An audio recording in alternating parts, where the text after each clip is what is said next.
A wonder of the ancient world, a paradise of engineering and beauty, the Hanging Gardens of Babylon were said to be unmatched in their splendor. But what happened to them? Why did this breathtaking marvel vanish without a trace? Was it simply lost to time, or did treachery from within play a role in its disappearance? Join us as we unravel one of history's greatest mysteries, the betrayal that shook Babylon. The Hanging Gardens of Babylon have long been regarded as one of the 7 wonders of the ancient world. Described as a breathtaking oasis in the heart of the desert, they were believed to be built by King Nebuchadnezzar II in the 6th century BCE. Legend has it that Nebuchadnezzar commissioned the gardens to please his queen, Amytis, who longed for the green mountains of her homeland. The gardens were said to be a technological marvel, with tiered terraces, exotic plants, and an advanced irrigation system that transported water from the Euphrates River to the highest levels. But here's the mystery.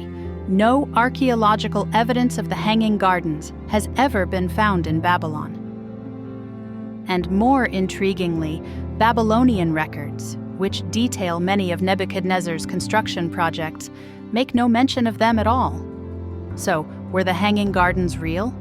If so, what happened to them? To find the answer, we must look at the downfall of Babylon itself.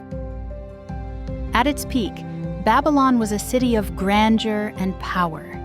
Nebuchadnezzar II expanded its empire, constructing massive walls, towering ziggurats, and the famous Ishtar Gate. But no empire lasts forever. In 539 BCE, the mighty city of Babylon faced its greatest threat, the Persian Empire. Led by Cyrus the Great, the Persians sought to overthrow Babylon. But rather than storming its walls, they found another way in, one that would change history forever. The fall of Babylon wasn't the result of a brutal siege. It was an inside job. According to ancient accounts, Babylon's own leaders, unhappy with their king, opened the gates to the Persian army, allowing them to take the city without a fight.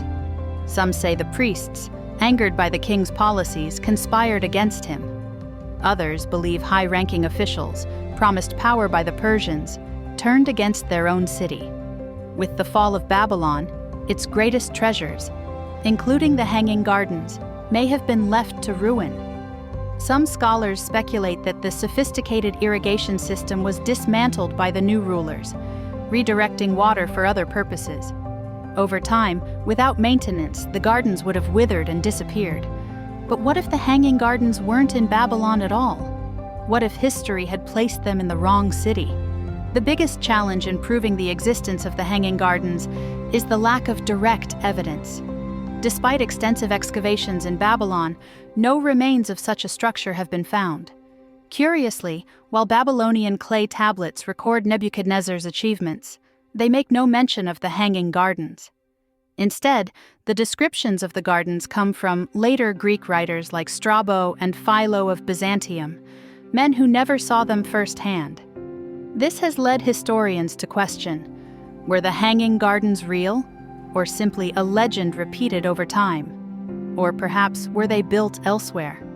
One of the most fascinating theories comes from archaeologist Stephanie Daly, who suggests that the Hanging Gardens weren't in Babylon at all, but in Nineveh, the capital of the Assyrian Empire. Daly's research points to inscriptions by the Assyrian king Sennacherib, who ruled a century before Nebuchadnezzar.